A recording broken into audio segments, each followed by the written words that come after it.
Hey, what's going on? If you want to get a complete system that makes melting fat easy and is 100% automated, then I want you to go to the link that's on the bottom of your page right now. YouTube doesn't let me make that link clickable, so you're actually gonna have to type it into your browser, or I also put the copy of the link in the description, so you can click on that or type it into your browser. Alright, for now, enjoy the video, and after you're done with this video, make sure to go to that link to get a complete fat melting system. So now we're going to get into a couple more advanced techniques. These are more of our power punching, and they're going to really improve your game as far as knocking people out. And on top of that, it's another part of our workout and our striking, because we're going to work different muscles. We're going to work our core a lot, different muscles in our legs, and different muscles in our shoulders, our biceps, our triceps, everything. So let's get into it. And I have Angela here. She's going to help demonstrate. She has very little experience. Pretty much none. I'm teaching right now hooks and uppercuts. So if she can do it, you can do it, all right? So we're going to get into our hooks and uppercuts. So when we throw, the first one we're going to learn is our left hook, okay, or our lead hook. So if you're orthodox fighter like me, where you stand with your right hand back, right foot back, your lead hook is your left hand. So that's your lead. If you're a southpaw, where you're naturally left-handed, your lead hook is your right hand. Okay, but all the same rules apply. It's just we're just going back and forth. I'm going to teach orthodox with your right hand back, because that's what most of you are going to be, which is right-handed. All right, so Anna's going to get in her stance, right foot back, back heel off the ground, hands are up by her cheekbone. Okay, and we're going to do our left hook. So when we do that left hook, we're here. All right, the first thing we want to focus on doing is using our legs, incorporating our legs. So with the legs, we're going to do this. Is what left hook looks like, by the way.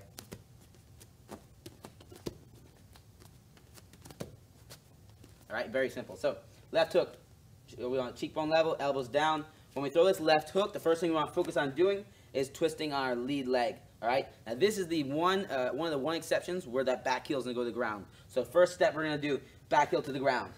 Boom. Left heel up and pivot. Okay. Pivot. Now if you see how Angela, she's not doing anything except pivoting off her left foot to pivot. Boom. Good. So she get back in her stance, right heel off the ground. And now when I say pivot, drop the right heel, pick up the left heel, and pivot. Perfect. And 1, 2, 3. Good. So start in your stance, back heel off the ground, and pivot. Good. And the pivoting's doing is, go back to the beginning. When she pivots, her hip is here. Now she's going to pivot, and now her hip's over here. And that's twisting your whole body, so now we can really land that power shot and incorporate our whole body in this workout. So we're using our obliques right here. We're using our legs, our calf muscles, everything, and we're going to really fire that left hook in there. So now upper body portion. Upper body portion, when we throw this left hook, we want, again, whenever you're punching somebody, we're hitting these two big knuckles. The elbow's going to come up, hands going to go out. And with this hook, you can try a couple ways. Whatever one you're more comfortable with. You can have your hand like here, like so, or like so. Either one's fine. Okay, so you can twist it thumbs up or thumbs pointing you. They're both fine depending on which world champion coach you train with. They're all going to say different things. I've trained with Dominic Cruz's coach, who's the bantamweight world champion, and he likes the hooks thrown this way. I've trained with a couple other coaches that like them this way, and they've trained world champions as well. So it just depends on whatever you're comfortable with. All right, and I mix it up. So Anna's going to demonstrate. So first step when we're doing this is back heel comes down, front heel comes up, elbow comes up, hand comes out, and we pivot. All right, that's simple. So back heel down, front heel up, elbow up, hand out to wherever the target is. This is going to be a variable, okay? We want to keep it pretty hooked, though, hence the name hook. And right here, I'm pivoting. So in one motion, we want to put it together. It looks smoother. Bah, we're just blending them all together and make it a little less mechanical. All right, Angela, let me see you demonstrate. Let's see how quickly you pick this up. So hands are up, and pivot, and hook. Boom, good. Hand comes out, pivot, punch. Wait. Elbow up, 1, 2, 3, punch. Bah, perfect, good. Face it this way. Hands up, chin level, good. Back heel's off the ground, perfect posture. And she's going to throw that hook. Bah, good. Throw that hook. And she's always looking at me. She never takes her eyes off the target, right? 1, 2, 3, and pivot. Good. Hit the hands, and pivot. Bah, good. Perfect. Just like that. And now let's go over common mistakes. Some of these common mistakes when we throw this left hook, or the lead hook, is that right hand will come down. We always want to make sure we keep those hands up. So when Angela throws this punch, and move her around here, she wants to make sure she keeps her right hand up. Left hook, bah, good. She doesn't drop that right hand. It's a big mistake. This is one of the biggest errors when you throw that left hook, and it's a big problem because one of the counters to a left hook, if she throws a left hook at me, I can always throw a left hook at her. All right, and if her hand's down and my hand's up when I throw this left hook, boom, she's getting hit and I'm not. So always want to keep that left hand, the other hand up when we throw that hook. All right, very simple. Angela's going to demonstrate one more time from all the angles. She's going to get in her stance, throw a left hook, bah, good. Face that way, and then left hook, boom, perfect. All right, so she just learned left hook, just pretty much the same that you're going to learn it. She has never known it before, and now she knows it now. Okay, so that's a left hook. It's a really good punch. You're utilizing a bunch of your core muscles that you don't get when you do that jab cross. All right, same concept apply with our stance. We always want to make sure that we always stay in our stance, move left, step left, move right, step to the right. Our chin's down, hands up, shoulders relaxed, elbows down. All right, so now let's get into our next punch. Whoa, let's one little thing. When we throw the hooks, all right, we're only going to throw right now, learn with our lead hook. A lot of people like to throw against this stance. They like to throw this right hook or the back hook. And for right now, we're starting off, we're not going to learn the rear hook. It's really an unrealistic punch. For right now, it takes too long to hit. And if we get used to throwing that, it's going to build bad myelin. And you're just going to be like, if you've ever seen like, street fight people going like this. We don't want to do that. We want to be trained. So we throw straight punches down the pipe. And these are a lot faster to get to them and a lot more effective. This lead hook is close. That's why we can throw it. Boom. But if I try to throw this right hook, it takes so long to get to. If you go against anybody experienced, they're going to be able to tag you or hit you before that right hook gets there. Okay? So we're only going to learn lead hook right now. Let's get into uppercuts. We're in our stance. She's getting in our stance. Okay? When we throw the uppercuts, lead or rear uppercut, we're going to learn both. The same rules apply. We always follow it with the hip and we follow it with the foot. So meaning, I'm going to demonstrate first. Uppercut. Uppercut. Uppercut. Uppercut. Uppercut. So same rules apply. Whenever we throw this uppercut, we're going to follow it with the hip. So if I throw right uppercut, I'm following with the hip and the foot. So I dip down, the hip follows, the foot follows. Wah! That's where I'm getting all my power in my legs, okay? Same thing left, the lead uppercut. Boom, hip follows, foot follows. Bah! I twist it in that direction. So I'm gonna teach Angela these uppercuts. So she's in her stance, okay? Actually, let's do it this way, Angela. She's in her stance. Hands are up, cheekbone level, elbows are down. When she throws the uppercut. Now, if we just throw an uppercut like so, all we're using is our shoulder, and we want to use our whole body. One, because we want to be able to strike harder, and two, we want to make it a full body workout, so we get ripped. So, right here, hands are up. She's going to learn the right uppercut first. First thing we want to do is we want to drop our level just a little bit. Now our legs are loaded. We cocked our legs. Second thing we want to do is bring our hand just down a little bit.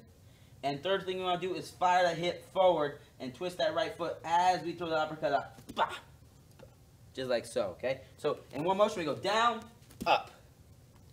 Good. And you go down, hand drops, and up. Boom. Now another reason we go down is because I want to keep this hand by my face as long as possible. If I just come here, now it's my hand's really far from my face. I want to go down, cock it a little bit, and up, okay? Bah! Throw an uppercut. This strikes, the hook and the uppercuts are really good strikes because when people get used to, if their hands are up, they get used to blocking these front ones, blah, blah, blah, and then they get their hands up, and then you throw your side ones or right up the middle ones for uppercuts. They're really powerful strikes. They're personally my favorite strikes. So that's the rear uppercut. Angela, show us one more time that rear uppercut. Dip, pop, good. She dips, drops it down, and loads it. Dip, drop it down, and uppercut. Boom, good. Now lead one's the same thing. It feels a little awkward because the lead one's right here, but I'm gonna show you a couple of tips to get this one down. A lead one, if we just drop here, it feels weird. So what we want to do is we want to cock it. So we drop and dip a little bit. So now it's loaded up. I loaded up my hip. Same rules apply. Drop it a little bit and fire up. Follow it with the hip and the foot. So Angela's gonna demonstrate. Hey, what's going on? If you're enjoying the video so far, do me a huge favor and click on the like button below. You'll get your good deed for the day out of the way. It helps me out a lot. Also, go ahead and subscribe and leave a comment. Something as simple as good video or I enjoyed the video. It really helps me out with YouTube. Alright, here's the rest of the video. So now Angela's going to demonstrate our lead uppercut. So she gets in her stance. Good.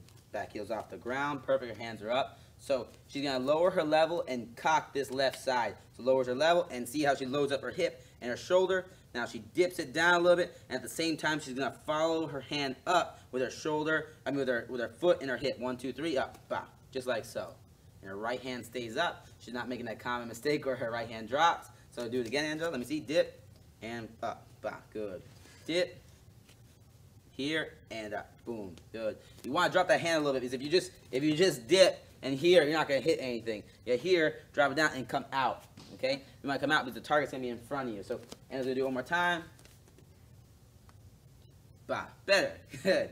She's got it down. And obviously you can see the reason that you're watching this is that you need to practice, you need to learn. Okay, so if everyone got it their first day, if you got the uppercut the first time you tried it, everyone would be like world champions, or everyone would be like professionals. So it takes practice. You're learning it today. You're going to get it down really well, but then tomorrow's going to be even better, and the next day it's going to be even better, and 2 months from now you're going to have it like a pro. But you don't learn everything like a pro the first day. That's why you're watching this. That's why you're going to practice, and you have to build that myelin up. All right. Even though you see it and you understand all the little details, your body and the muscles, they don't know how to work properly to get this done. So you're going to teach your body how to do it, and eventually it's going to be instinctual. You know, somebody tells me to throw a cross, now I can throw it.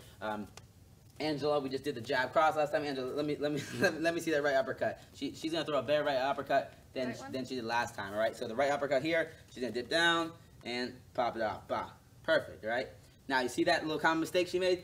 Do that uppercut. She wants to keep this hand up. All right. The big mistake is we drop our hands when we throw these uppercuts, or we throw a jab or cross or anything. So she dips down again, right uppercut, boom, perfect.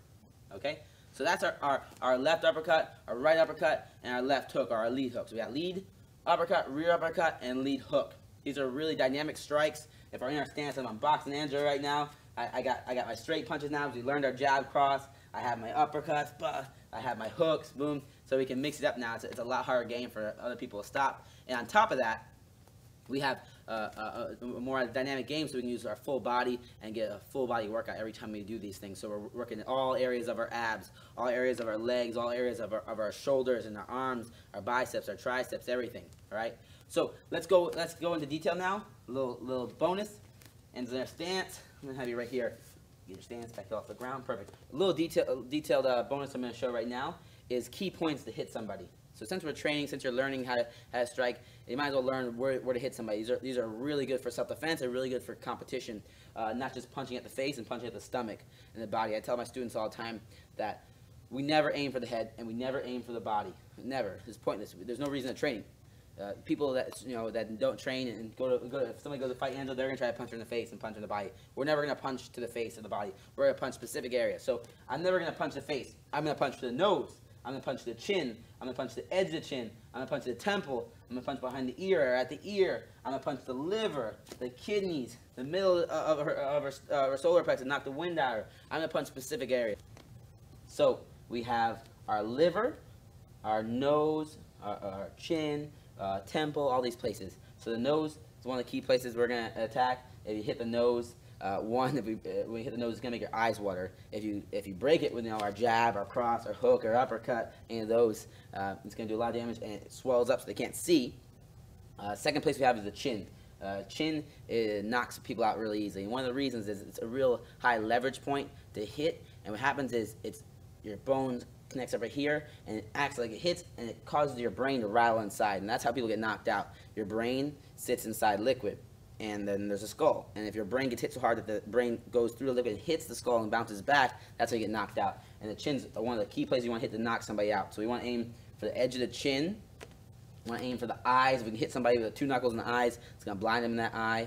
Also to break that orbital bone, because your eye is designed, if it gets hit hard enough, that it'll drop down in your face, in your skull, behind your orbital bone, and your orbital bone will break to protect it.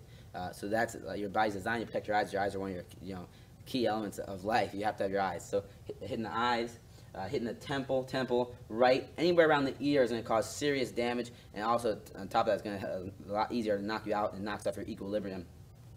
As for the body's the most underrated place to strike. It's my favorite place to strike. I like to attack the liver specifically. So if somebody's face me, fight me, boom, in stance, good, she's fighting me, right?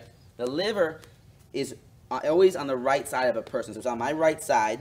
It's off to the, if I take the middle of my right side, it's right in the middle, right under the rib. So if I take the middle of Angela, the middle of her right side, right here, find her ribs right here, it's right under the rib. So if I can connect right there, boom, here in the liver, it'll shut down your body.